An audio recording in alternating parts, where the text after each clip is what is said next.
Alors qu'Israël et l'Iran focalisent l'attention internationale, d'autres fissures apparaissent sur la croûte géopolitique du monde.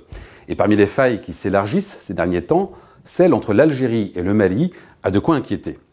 Comme il semble loin en effet le temps où les deux pays poussaient en chœur des cris d'orfraie contre l'ennemi originel et objet de tous les malheurs du monde, la vieille France coloniale.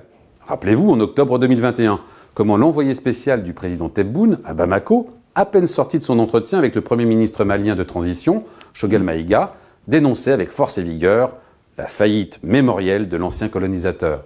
Mais depuis, et c'est le moins qu'on puisse dire, les rapports entre les deux pays se sont considérablement détériorés. Les amis d'hier n'ont pourtant pas changé.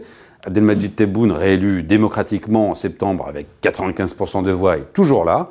Et celui qui devait être un simple Premier ministre de transition, Choguel Maïga, aussi.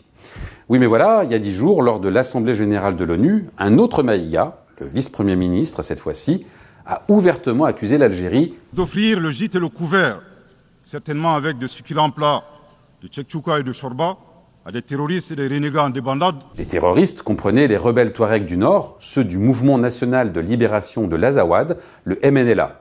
Ce groupe politique, armé, né en 2012 et d'obédience laïque, se bat officiellement pour l'autonomie de son peuple et de la région.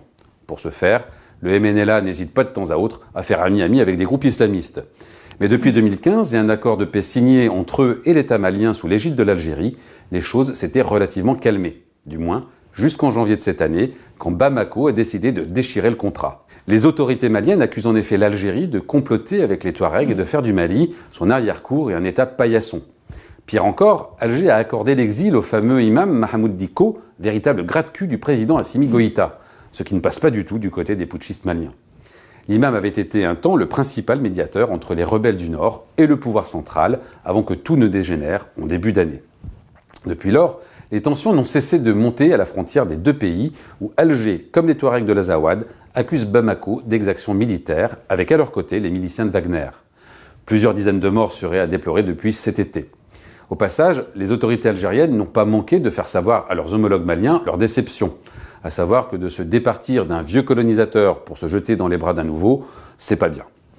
Les tensions ont pris une nouvelle coloration il y a un mois quand le représentant permanent de l'Algérie a dénoncé à Genève le rôle du Mali dans les frappes de drones à la frontière. Mais derrière cette guerre sourde que se livrent par procuration l'Algérie et le Mali, il n'y aurait pas que la volonté d'accompagner l'autodétermination des peuples d'un côté et la défense sacrée du territoire de l'autre. En effet, depuis quelques années, on sait que l'Azawad pourrait être gorgé d'or, d'uranium, d'eau ou encore de pétrole, ce qui, dans ce genre de région, n'est jamais très bon signe en matière de paix durable. Bref, entre l'Algérie et le Mali, vous l'avez compris, c'est tendu.